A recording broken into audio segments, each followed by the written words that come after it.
rites en seremonies. Ons gaan met ander woorde kyk na wat doen die Rooms-Katholieke Kerk met rites en seremonies wat hulle doen en hoe vorm dit parallelle met wat in Babylon gebeur het.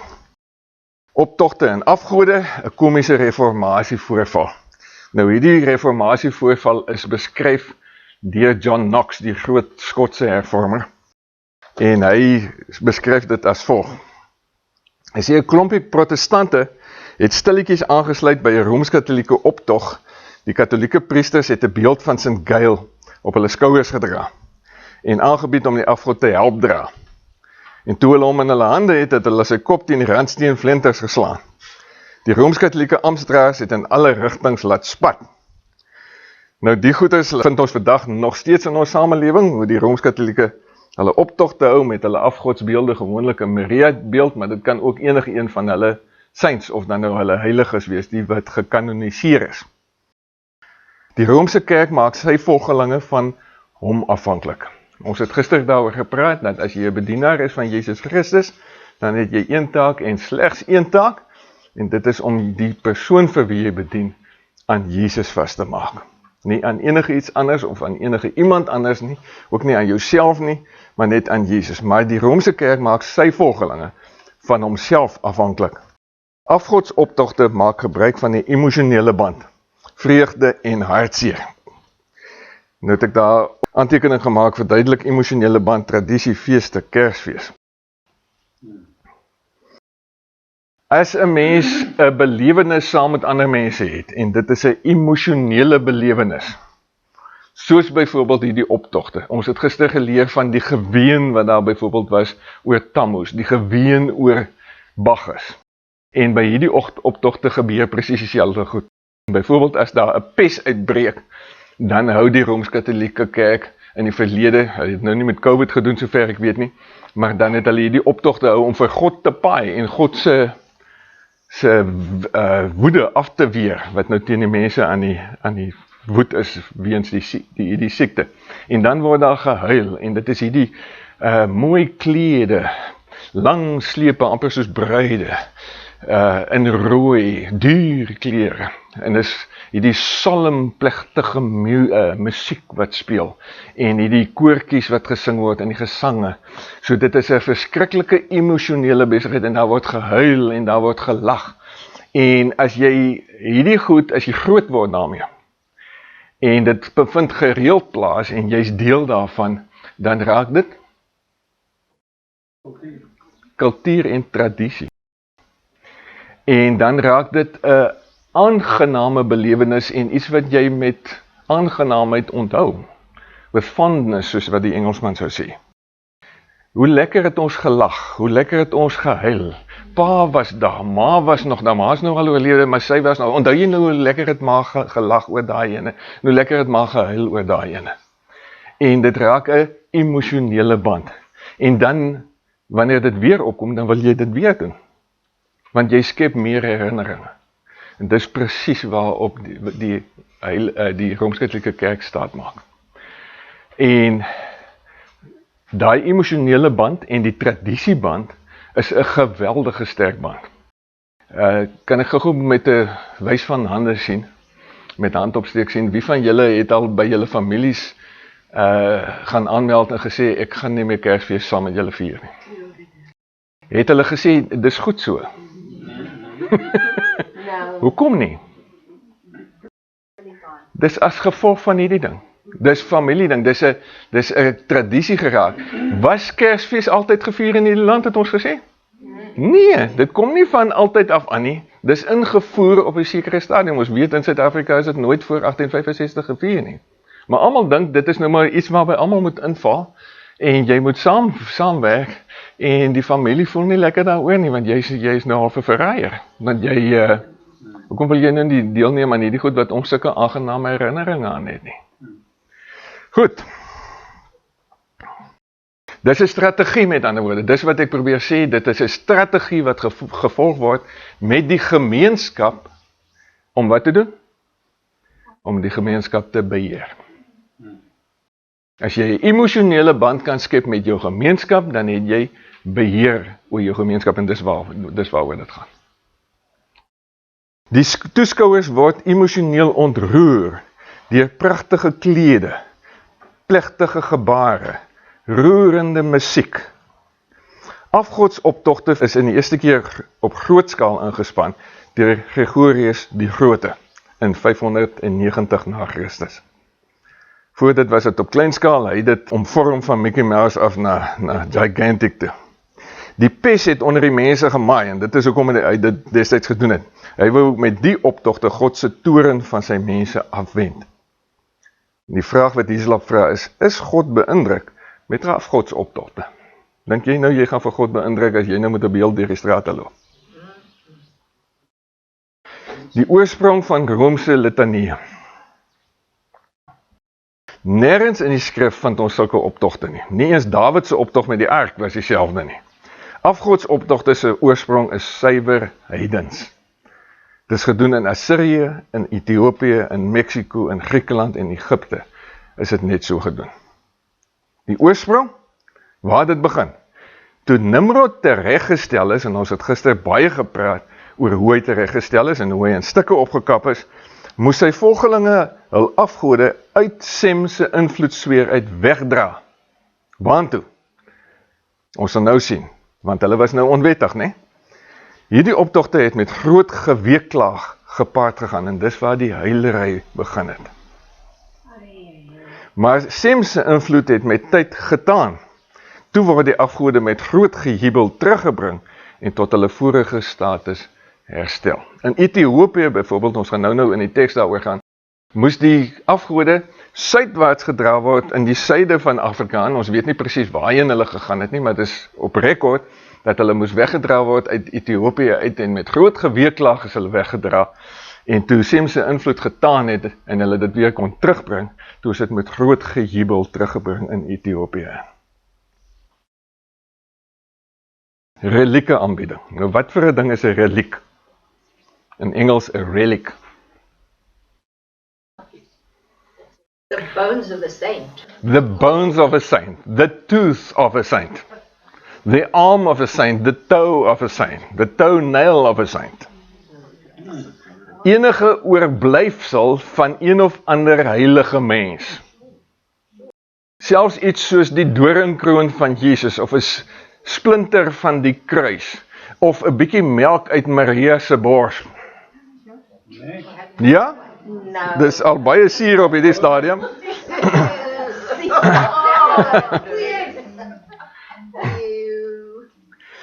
Rome word gekenmerk deur relieke aanbidding. Kerke of tempels is nooit heeltemal heilig sonder 'n reliek van 'n heilige man of 'n vrou nie. Groot bedrog word in die naam van relieke gepleeg. Bonatuurlike kragte word aan hulle toegeskryf. Waar ook al wonderwerke gedui, volg bedrog op hulle hakke. En ons sien dit vandag nog in 'n kerk, en ons sien dit veral in die charismatiese kerk.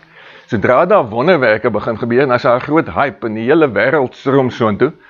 En dan op 'n stadium dan sluip daar sonde in of manifestasies van Kundalini en allerlei goeters in, en dan hou God op met werk, en dan moet dit gefabriseer word, want die hype moet nou aangaan. En dan begin hierdie gemors, die kerk binnenstroom. Wat is die oorsprong? Weereens, soos maar altyd, is heidens. Dieselfde is gedoen in Griekeland, in Troje en Boeddhisme, en weereens Hieslap dokumenteer dit alles in die volledige boek. Nimrod se liggaam is opgekap en oor die land gestuur. Toe sy volgelinge weer beheer kry, na tyd natuurlik, word 'n groot soektog na hierdie liggaamsdele van stapel gestuur. As hulle gevind is hulle plegtig begrawe. Die mitologie sê natuurlik dat Isis hulle bymekaar gebring het en hom weer lewendig gemaak het, wat natuurlik absolute snert is.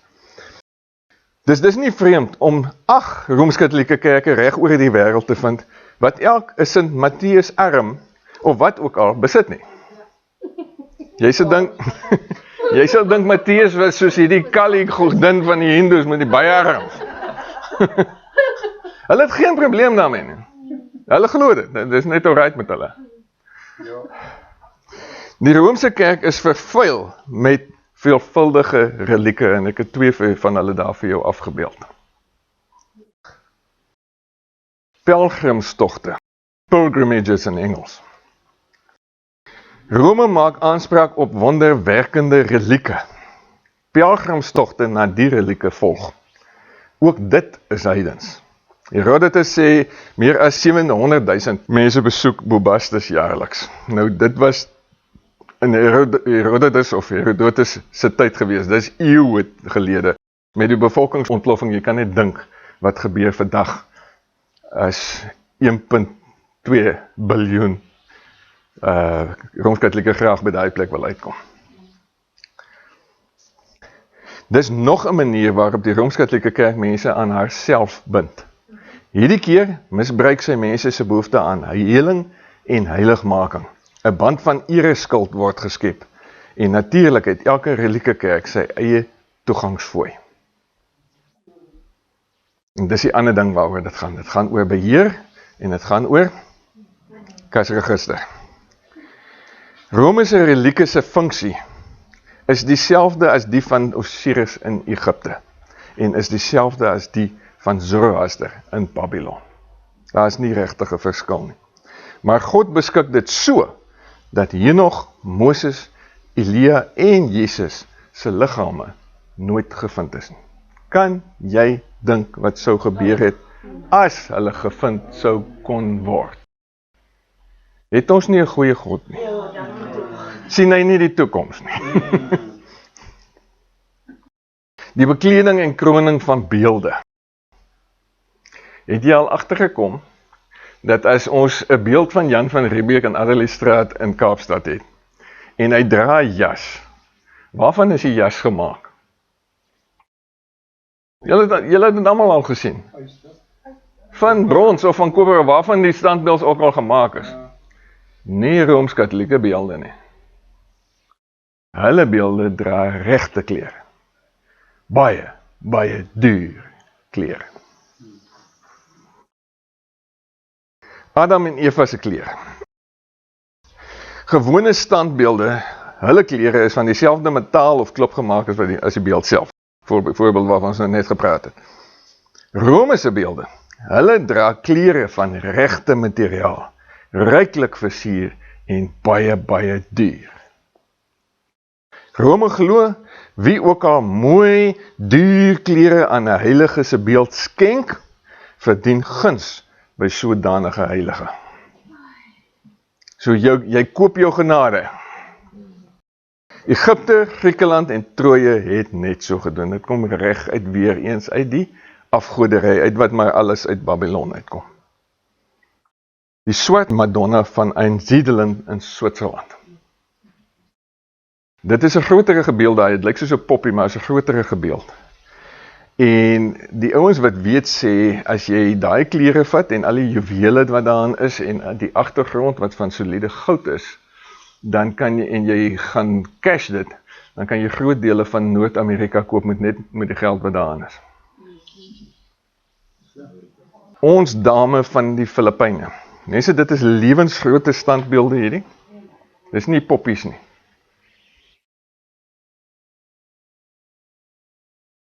Ons dame van Fatima in Portugal. Die een wat ons gister gesien het, waar die paus en sy kardinaal aanbid het. En die klere wissel gedurig. As daar 'n nuwe skenker is, dan trek hulle die girl weer anders eraan.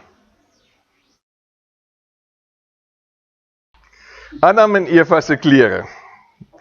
Wat het gebeur met Nimrod? Toe hy tereggestel is hy eers van sy klere gestroop uit die aard van die saak. Sy naaktheid is geassosieer met die van Noag, toe hy dronk na in die tent gelê is. Later is dit ook geassosieer met die van Adam, na die sondeval. Maar God het vir Adam velklere gemaak, onthou julle? En hierdie klere is as gelaai beskou. En natuurlik was daar een of ander Rooms-Katoliek met 'n sin vir besigheid, wat hierdie velklere ontdek het. En dit verkoop het vir baie geld. Of dit 'n plek van pilgrimage gemaak het. Enigiets. Die geheimenis is voor inisiasie, en dis waar het vandaan kom. Voor inisiasie, onthou nou wat is die inisiasie? Dis wanneer jy van aangesig tot aangesig kom met die gode. Voor inisiasie is kandidaate van hulle klere gestroop. Agterna is hulle weer geklee. Die klere het hulle nooit weer uitgetrek nie, totdat dit heeltemal verslete was. Kan jy dink hoe dit geryk later? Hulle het nie katoen gehad nie. Hulle is selfs in die klere begrawe. Dis beskou as 'n spesiale beskerming teen die duiwel. Want dis nou heilige klere, né? En as jy net daar by die pearly gates aankom en jy het heilige klere aan, dan gaan jy vir Petrus lekker om die bos lei, want Petrus gaan dink jy's 'n heilige man want jy heilige klere aan. Dis so siek. Dis so 'n siek mindset. In die middeleeue, kyk hierdie ding, mense bekom monniksklede om in begrawe te word. Want 'n monnik is mos nou 'n heilige man. So ek vat sy jas, sodat die mense dit vir my kan aantrek wanneer ek nou dood is. Dan word ek daarin begrawe en as ek by die pearly gates kom, dan het ek 'n monnikskleed aan.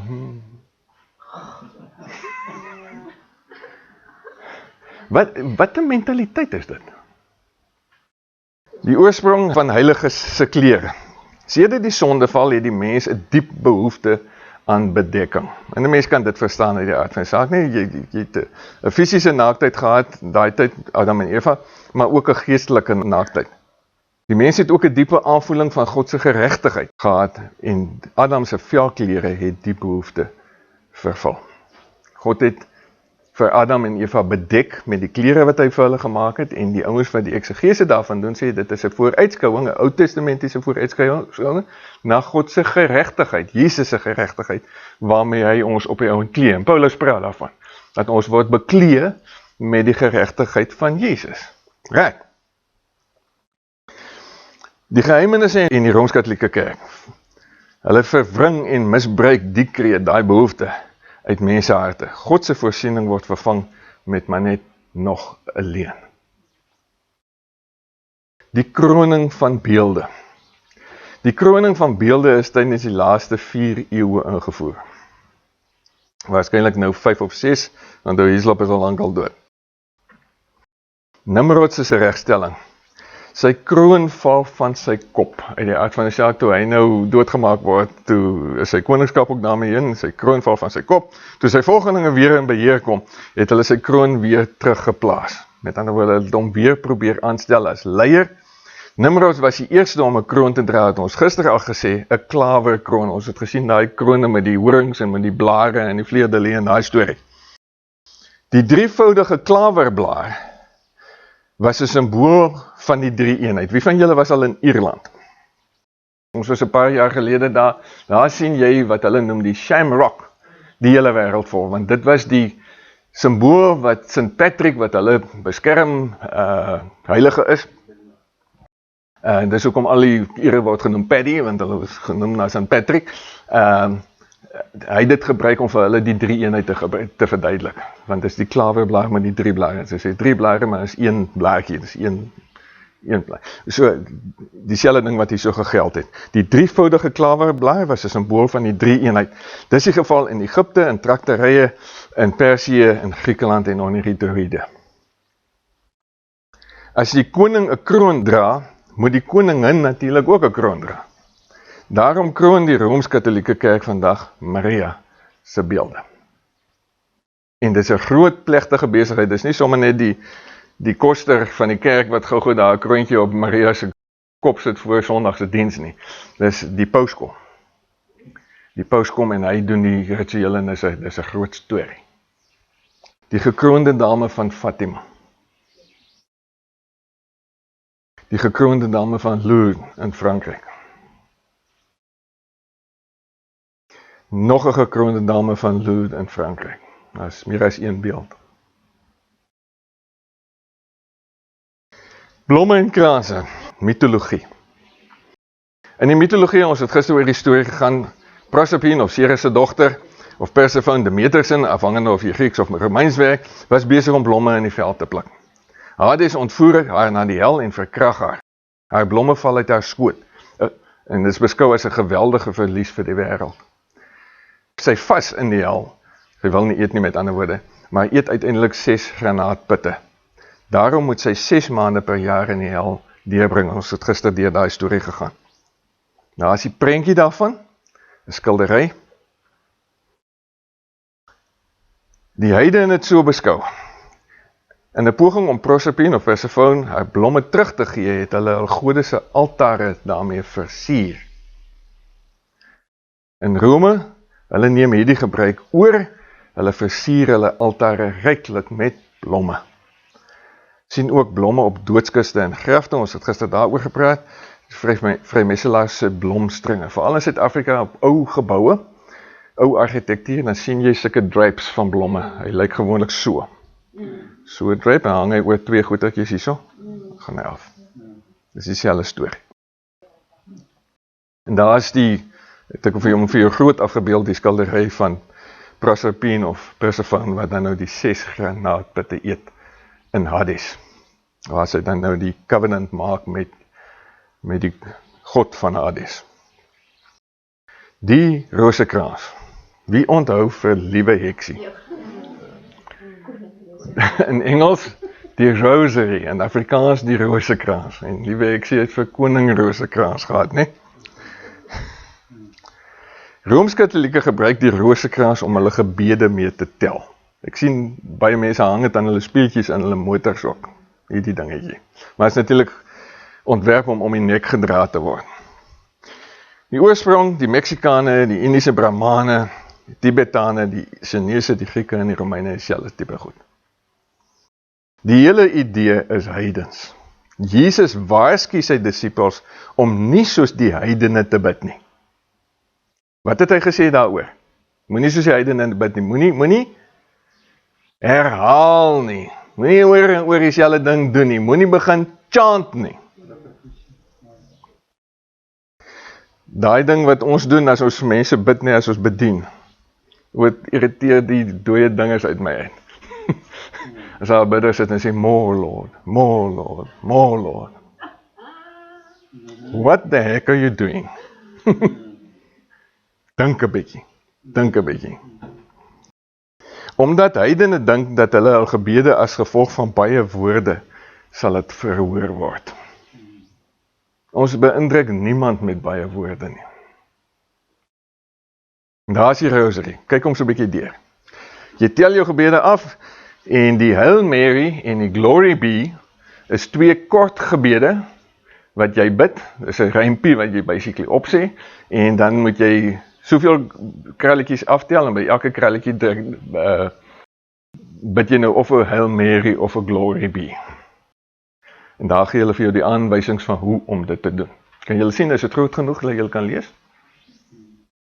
Ek dink die rooi krulletjies is die Glory Be, en by party die Fatima Prayer, en dan die blauwetjies is die Hail Marys. En natuurlik op die oond gaan jy hier onder met die sterkie af, en dan kom jy by die kruisie uit. En as jy daarmee klaar is, dan is jy klaar gebid vir die dag.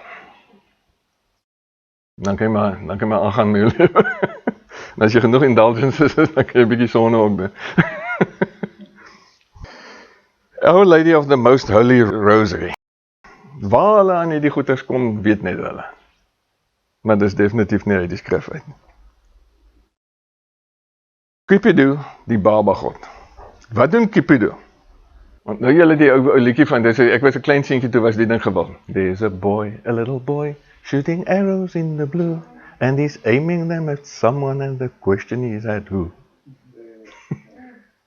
Want dit gaan oor eros, liefde.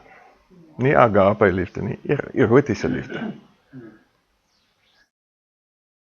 Hierdie seentjie met sy bogie en sy pyltjie, skiet vir jou, die pyltjies het goue punte, en as hy jou raak skiet, dan skiet hy jou in jou hart, en dan raak jy verlief.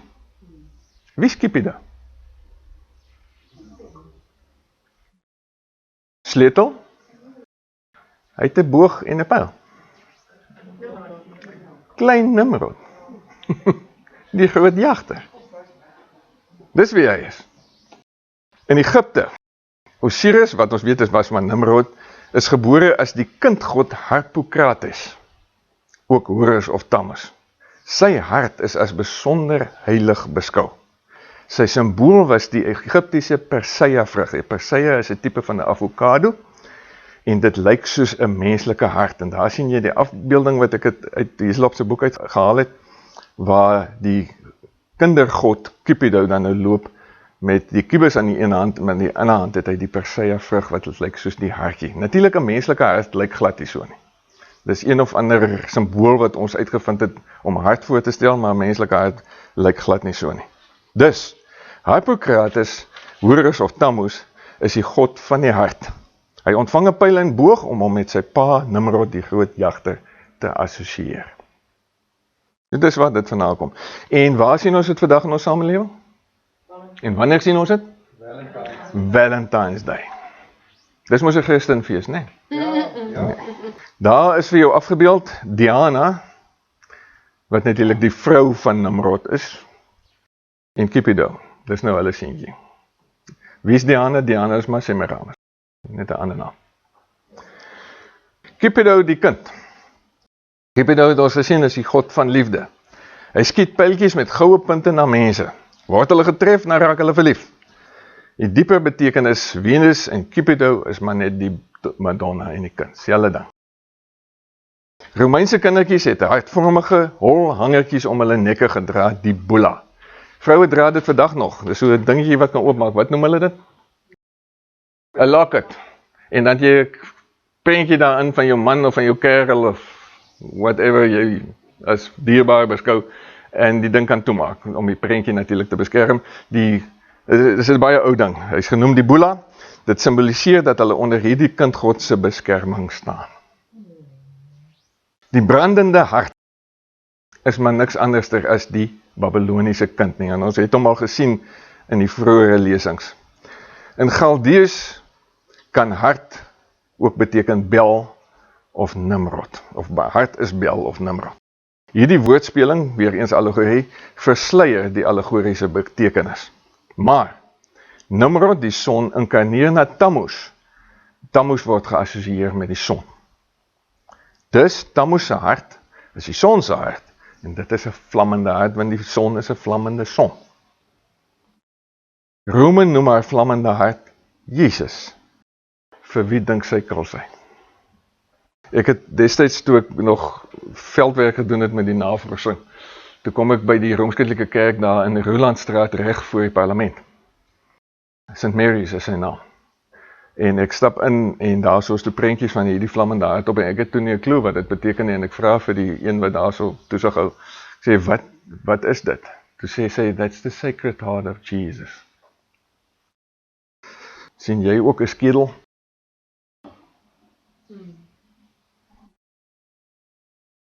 Dit laat my ril. Ek hou nie van hierdie prentjies nie. Kyk haar hande. Want, luister mooi, en ons kom daarby net nou in die teks.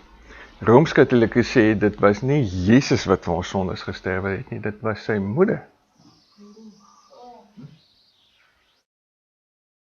En daai slits in haar hande, dis nie spykergaatjies nie, dis skeure. En weer eens, dis gruisam, maar dit is die vroulike geslagsorgaan wat daar uitgebeeld word. Want sy is ook Venus, né? Dis nie per ongeluk nie, dis as pres daai.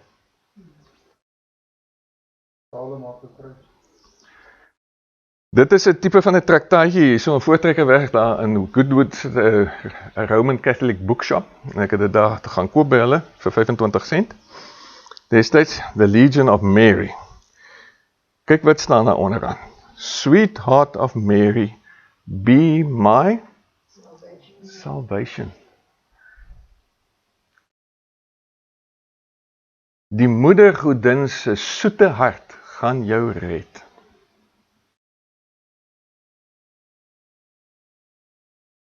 En is 'n brandende hart, die son. Die seël van die NG Kerk tot en met 1962. Tans nog die seël van die Weskaapse Sinode. Die res van die land het 'n ander seël gekry wat maar dieselfde simboliek uitbeeld, maar hy lyk 'n bietjie anderste. Wat sien jy?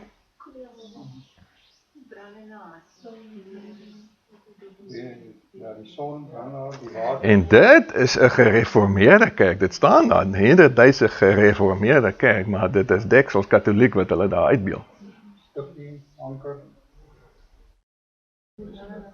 langsdeel kruis, die boek. Kiebus. Vrymetselary van bo tot onder en van links na regs. Ons gaan nie eers vandag daarop in nie, maar kyk hier hekkie op die altaar. Lampe en waskerse. Lampe en waskerse in kulture.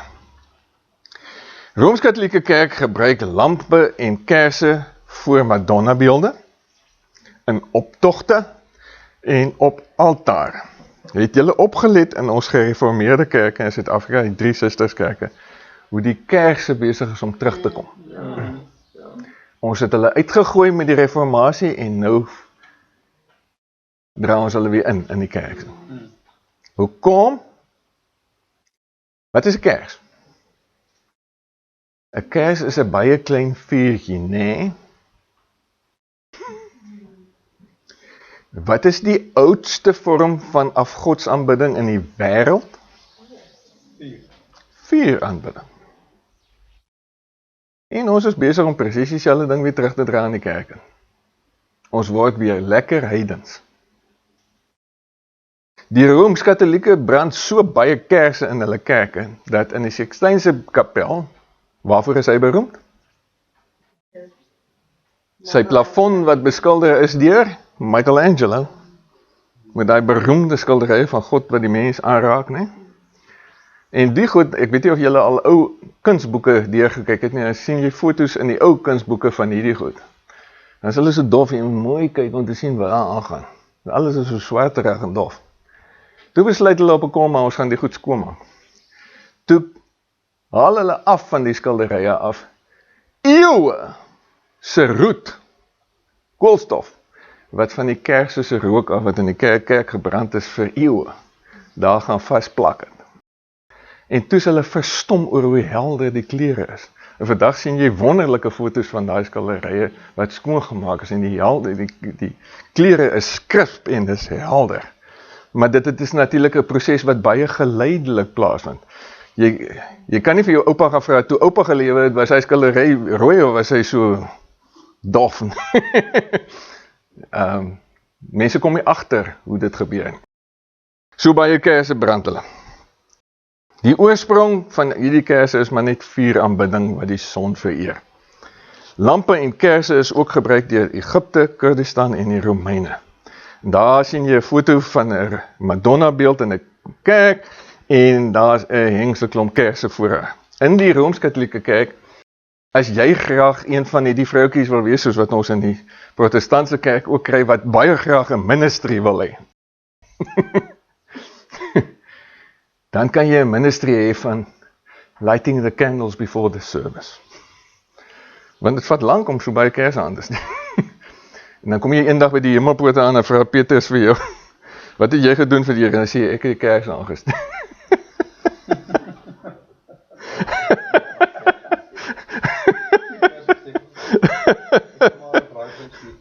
Ek spot mense, maar jy weet nie wat om anders hiermee te maak. Vroegere Christen skrywe Lactantius in die 4de eeu sê die volgende, hy spot met die Romeine omdat hulle vir God kerse opsteek asof hy in die donker woon. Dis Lourdes in Frankryk. Kers groothandelaars. Hulle verkoop honderde en duisende kerse. Want elke pelgrim wat daar aankom, koop 1 of 2 kerse. 'n Romeinse gebed, dis 'n Katolieke gebed, wat gebid word op Paasaand as volg. En dit het gegeld tot met die Konsilie van Trent, toe dit afgeskaf is. Dit het so geklank.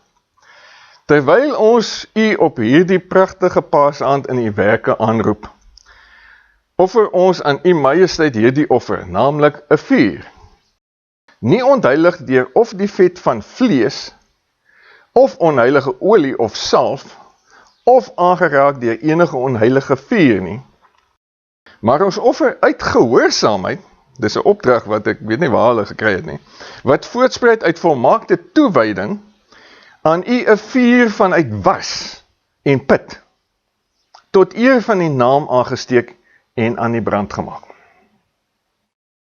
Daarom moet so groot geheimenis, as ook hierdie heilige aand se wonderlike sakrament, met die verskuldigde en verdienstelike lofsange besing word.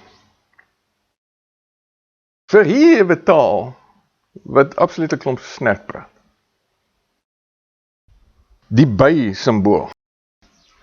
Kersse is soortgelyk gebruik deur die mense van Siberië, die Molukke eilande en Ceylon wat vandag Sri Lanka is. Die Babyloniese god, hy is bekend as Uranus, die verligter. Hy is voorgestel as die songod Mitra, 'n leeu met 'n by in sy bek. Natuurlik nie op skaal nie, 'n by is baie kleiner in vergelyking met 'n leeu. In Galdees is 'n by Dabar. En Dabar beteken ook woord van God. En vir die Babyloniërs natuurlik, of die Galdeërs, die Christus, ons sal sê die valse Christus. Dit wil sê, kersse wat van by was gemaak is, destyds het hulle nog nie petroleum was gehad, soos wat ons kersse vandag is nie, hulle het dit gemaak van by was, dit is 'n simbool van die valse Christus. Dabar is die woord waarvan die Joodse rigteres Deborah, aan naam van 'n genaaf gekry. Deborah beteken by, Dabar. Die kruisteken. Kruisaanbidding in Rome. In Rome word die kruis as volg aanbid. Is nie net 'n tekentjie wat hulle eewes erop sit nie, wat in elk geval 'n bietjie skeef is nie, maar hulle aanbid hom. Heil ook kruis, seëvierende hout, ware saligheid van die wêreld. Onder die bome is daar niks soos u, in blaar, in blom en knop. O kruis, ons enigste hoop, vermeerder geregtigheid aan die godvrugtige en vergewe die skuldiges se sondes. Daar is 'n stadion iewerster in Europa waar die paus sporadies heen gaan. Daar is nie honderde kruise in daai stadion nie, wat vol kruise gepak is. Sulke kruise, groot kruise, klein kruisies, nie honderde nie, nie duisende nie, nie 10.000 nie 100.000 nie, miljoene kruise. En die paus besoek dit net om sy seun te gaan uitspreek oor die klomp kruise. Toe ek en jy groot geword het, was 'n halleluja lied, onthou jy. Daar is 'n dierbare kruis. Iewers te langs die pad het iemand die sens gehad om die ding uit te gooi. Ons aanbid nie die kruis nie. Wat noem die skrif die kruis? 'n vloekhout. Hoekom sit jy 'n vloekhout in jou huis op?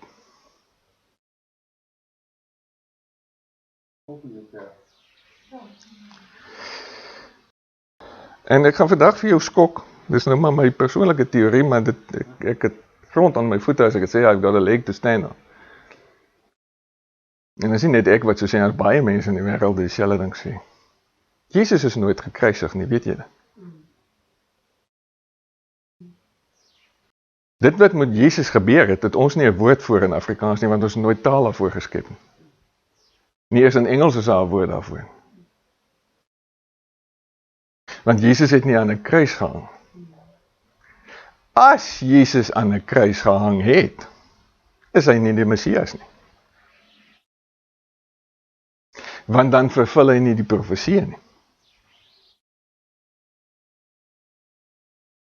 Die profesie in die Ou Testament, wat in Hebreëus geskrywe is, sê, vervloek is hy wat aan 'n paal hang. In Engels 'n tree. En die ander voorbeeld, die vooruitskouing in die Ou Testament van die Nuwe Testament is, Moses wat die slang op 'n kruis gesit het, op 'n paal.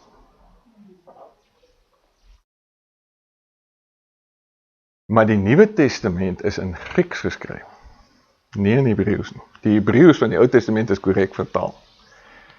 Die Grieks van die Nuwe Testament kan ongelukkig op twee maniere vertaal word.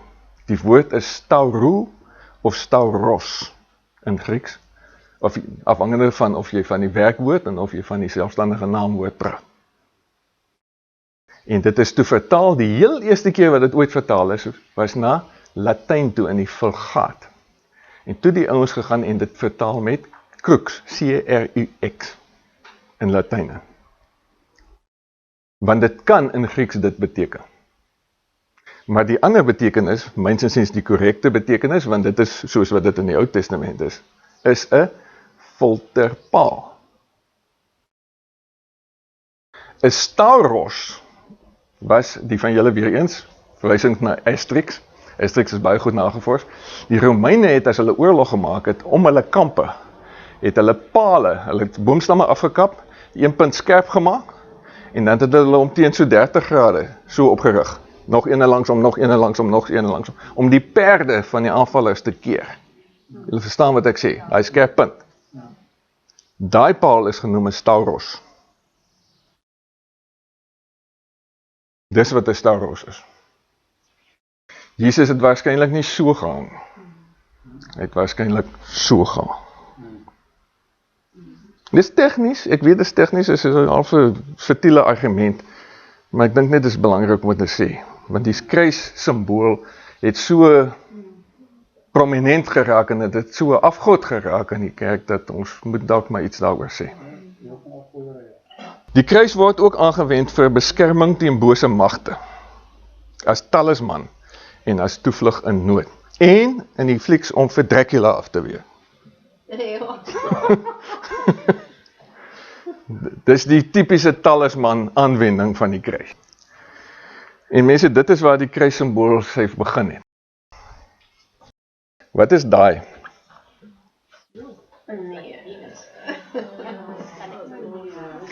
Dis 'n sekstooi. Ek is jammer dat dit eksplisiet met mense, dis hoe pagans dink. Dis hulle mindset. Onthou, seks is magic vir hulle, dis die vereniging van teenoorgesteldes. Die kruisteken. Die skrif sê die kruis is 'n vloekhout. In Rome word die kruis aanbid, ons het nou net gesien hoe word dit gedoen. Die vroeë heidene het dit net so gedoen. Ons ken die Latynse kruis, ons ken hom baie goed, die nommer 1 daar so op die prentjie. En dit was gelyk aan die mystieke taal, wat gebruik word vandag nog in vrymetselary, die eerste letter van Tammuz. Die Galdeese en Hebreëse muntstukke het dit gedoen soos in 1, Etruriese en Koptiese muntstukke soos in 2 en 3. Dis waar ons kruise vandaan kom. Die kruisteken, daar is die dokumentasie wat ek al vroeër van gepraat het, wat ek in my sun worship video's gebruik, of die sonaanbidding. Ten einde Tammuz met die son te assosieer, is die sonskyf soms by die touw gevoeg. Nommer 4. En daar in die middel kan jy dit sien. Soms is die kruis binne in die sonskyf aangebring, nommer 5. En daar sien jy dit aan die heel linkerkant, in die bronstydperk in Kyrgyzstan, op 'n petroglyfvorm op die rotse uitgekrap, die tekens van die son, die sirkel met die gelykbenige kruis daarin. En mense, as jy mooi gaan kyk na die Rooms-Katolieke ikonografie, dan sal jy sien, dat hierdie nimbusse of halos wat agter Christus of Maria of watter heilige se kop ook al is, het altyd 'n kruis deur. Die kruis is verskuil gewoonlik agter die kop, maar is presies, dis die sonteken, dis die sonteken wat nog van die bronstydperk afkom. Daai regterkantste ene kom uit Australië, uit die Aborigines skilder mos so met kolletjies. Tydens geheimenisse inisiasies se doopritueel. Dis nou weer as die ou van aangesig tot aangesig kom met die gode. Die mystieke taal. Hoe het 'n taal gelyk? 'n Kruis lyk so. 'n taal lyk so. Die mystieke taal is op kandidate se voorkoppe aangebring. Die teken is as uiters heilig beskou en hy word vandag nog gebruik in vrymetselary. Wyd gebruik in vrymetselary. En hy kom oorspronklik, as jy dit gaan navors, kom hy van die vorm van Thor se hamer af. Sy hamer was 'n T. En dis vir my interessant hoe baie flieks en comics ons deesdae kry oor Thor. Hy was natuurlik die god van die donder. Mense, en miskien moet 'n mens maar dit ook sê terwille van die video. Hislop het dit nie geweet nie. Vandag weet ons dit. Thor, die hamerslae, die weerligstrale wat hy gegooi het. Jy sien dit in Fantasia van Disney baie mooi, hoe sit hy in die wolk en doem, gooi die weerligstrale. En ons dink daaroor as opgevoede 21ste eeuse mense, ons dink, die stupid mense wat hierdie mitologie, hulle was, as het donderweer, dat hulle gedink, daar sit 'n god daarbo en hy gooi blitse af. Hulle was baie slimmer as jy. Dit was maar net 'n simbool van wat in jou kop plaasvind wanneer jy illuminasie ervaar. As jou derde oog oopgaan, pa! Voel dit of jou kop ontplof. En jy gaan 'n lig in jou kop aan. En jy sien in jou geestesoog, sien jy die helder verligte son met 'n driehoek met 'n oog daarin. En jy hoor die donderslag. En hulle het gesê, dis Thor, of Odin, se donderslag. En die wat dit nooit beleef het nie, wat nooit geïnisieerdes was nie, en wat nooit geleer het van Kundalini en van chakras, wat oopgemaak moet word nie, weet nie hierdie goed nie. That was the mystery. That was the mystery. Dis waaroor alles gegaan het. Dit het gegaan oor Kundalini, dit het gegaan oor illuminasie, en dit het gegaan oor die illuminati op jou, die geïllumineerdes. Dis waaroor die geheimenisse gegaan het. That was the secret. En net die geheime, die geïnisieerdes is opgelei om hulle chakras oop te maak, sodat die slangetjie kan opgaan, sodat hy by jou derde oog kan uitkom, sodat jy geïllumineer kan word. That's the mystery. Daar's baie kruise in die wêreld. Hierdie ene, Skotte hou veral daarvan, St. Andrew se kruis. In Egipte was dit Gam se simbool. Die Skotte het dit op hulle vlag aangebring. Dis 'n blou vlag met 'n wit diagonale kruis daarop. Soos teen hulle rugby speel, het hulle almal hulle gesigte so geverf. Die gewone kruis, dis die Engelse kruis. Dis St. George se kruis. As ons nie hulle rugby speel, net hulle rooi gesigte met 'n wit kruis oor hulle gesigte gemaak, die toeskouers. Dan is daar die klein kruis, die sterk kruis. Daar is die Botany. Daar is die gekanteelde kruis. Lyk so 'n kasteel, né? Daar is die sterrekruis. Daar is die offerte kruis of die Tempeliere kruis. Die Knights Templar het hom gebruik. Daar is die Jerusalem kruis. Daar is die klein Jerusalem kruis. Daar is die Latynse kruis. Die patriargale kruis. Die pauslike kruis en die oos-ortodokse kruis. Daar is baie kruise. Die Keltiese kruis. Die Ioniese kruis. Die kavalerie kruis. Keltiese kruis natuurlik is net die kruis met 'n sondisk naagter. En die Ioniese kruis uit die hart van die saak ook. Die kruisteken, die Maltese kruis, soos in die Romeinse kerk gebruik, is 'n sonsimbool en is as sulks in Nineve gebruik. Dit is ook die simbool van die Hugenote vereniging in Suid-Afrika. Al julle met Franse van, al die Legrandis, al die Leroux en die Roux en die Malans en die Cronjes en die, wat is daar nog? Franses. Wat is jy? Basson. Meton. O, meton. Okay. Die taal. Dit is beskou as die simbool van die lewe. Dis op priesterklede aangebring, daar regsbo of linksbo sien jy vir Bacchus met sy kopband, en op die kopband is daai kruise aangebring. Dis in koning se hande vasgehou. Daar aan die regterkant sien jy die Meksikaanse priester met kruise op sy kleed. Dis ook gebruik in Egipte, die ank is daar gebruik, die Kelte, die Mexico en in Tartarije. Die ank is baie beroemd in die wêreld. Die pauslike pallium met sy sontekens. Die pallium is daai ding wat die paus daar in sy hande vashou. Ek gaan nou vir jou beter foto's van hulle wys. Maar wat sien jy op die pallium? Tempeliere kruis met so 'n halwe sirkeltjie daar rondom. Jerry Boykin en Rick Joyner met hulle Knights of Malta uniforms.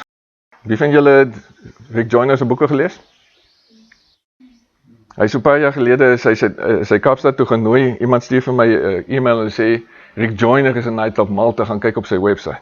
En op sy webwerf is daar toe 'n verdediging van homself vir die feit dat hy 'n Knight of Malta is. En ek kan my oë nie glo nie. En hy kom toe na een van ons kerke toe, ek sit in die diens en ek wag dat ek neem my boekie saam wat ek destyds vir hom gekoop het, net om 'n verskoning te hê om sy aandag te kry, en toe hy afkom van die verhoog af, toe keer ek hom voor. Toe sê ek vir hom, teken my boek asseblief, en terwyl hy aan die teken is, toe sê ek vir hom, is jy 'n Knight of Malta? Sê hy, ja, toe sê ek, het jy nie 'n probleem daarmee nie? Sê hy, not at all.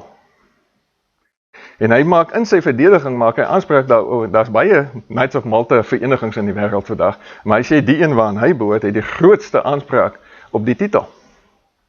Wie was die Knights of Malta oorspronklik? Dit was tempeliere wat 'n buitepos gehad het op die eiland Malta. En hulle het direk aan die paus gerapporteer. So as hy aan die vereniging behoort wat die meeste aanspraak het op die titel, dan is hy 'n Rooms-Katoliek wat direk aan die paus rapporteer. Dis wat hy sê. Die kruisteken, die oorsprong is heidens. Daar is die ank, dis die een wat in Egipte gebruik is. Daai sontekentjie, hy moet eintlik rond wees, of was oorspronklik rond uit die aard van die saak, maar hy word genoem die ansata, of dan nou die handvatsel. En dit is die symbool van die lewe vir die Egiptenare. Die kruisteken het die kerk skynbaar via Egipte binnengekom. Uiteindelik is die handvatsel van die ank weggelaat en slegs die touw het oorgebly. So, wat het ons geërf van Egipte af? Kerktorings en kruise. Lekker man. Wat Constantijn gesien het. Constantijn se troepe was opgestel by die Milviaanse brug. Ons gister vir julle die storie vertel. Hy het 'n kruisteken in die wolke gesien. Wat het hy gesien? Hy hoor die woorde Hoc signo victor ers. In hierdie teken sal jy oorwin. Hy bring die teken op sy baniere aan. Hy behaal 'n klinkende oorwinning wat die wêreldgeskiedenis vir ewig verander. As ons in die antieke geskrifte egter navors, dan sien ons Constantijn het nie die Latynse kruis gesien nie, wat ons ken as die Jesuskruis nie, maar 'n Griekse G, met ander woorde die diagonale kruis, dis wat hy gesien het. Daar is kruis of St. Andrew, wat eintlik maar 'n Griekse G klank is, of die Griekse letter G, wat lyk soos 'n X. Nou is ook Constantijn se beeld, is 'n enorme beeld wat van hom gemaak is.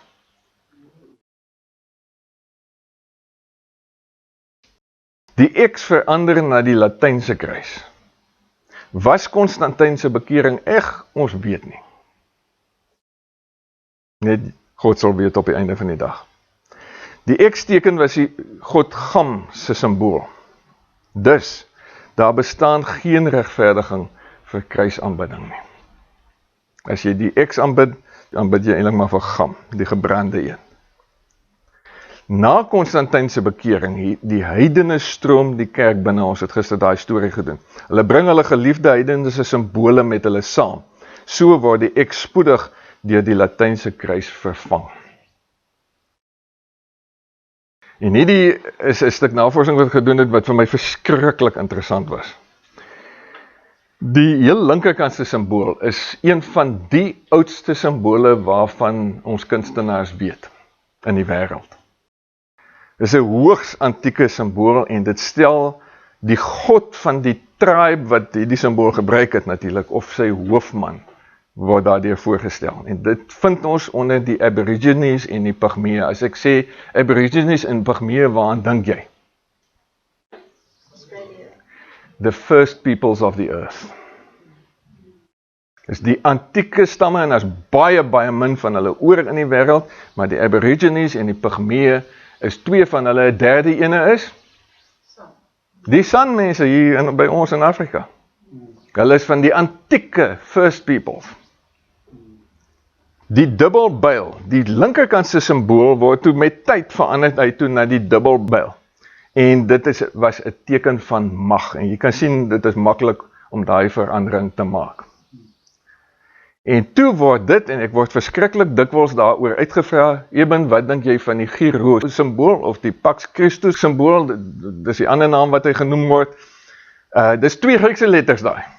Daai dubbelbuil of die heel linkerkant se een het op die ouend omvorm na daai teken toe.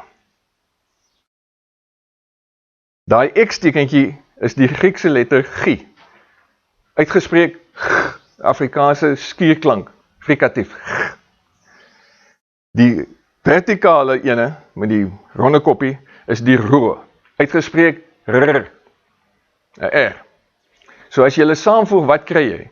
Grr. Dit is die eerste twee letters van Christus. En dit is hoekom die kerk dit toe begin gebruik het. En dit was hulle verskoning om dit te gebruik, want dit is nou die kamstig die eerste twee klanke van die woord Christus. Dis waar daai tekentjie vandaan kom. Op die gesangeboeke, die wêreld vol in die kerk. Op preekstoele. Op preekstoele, ja.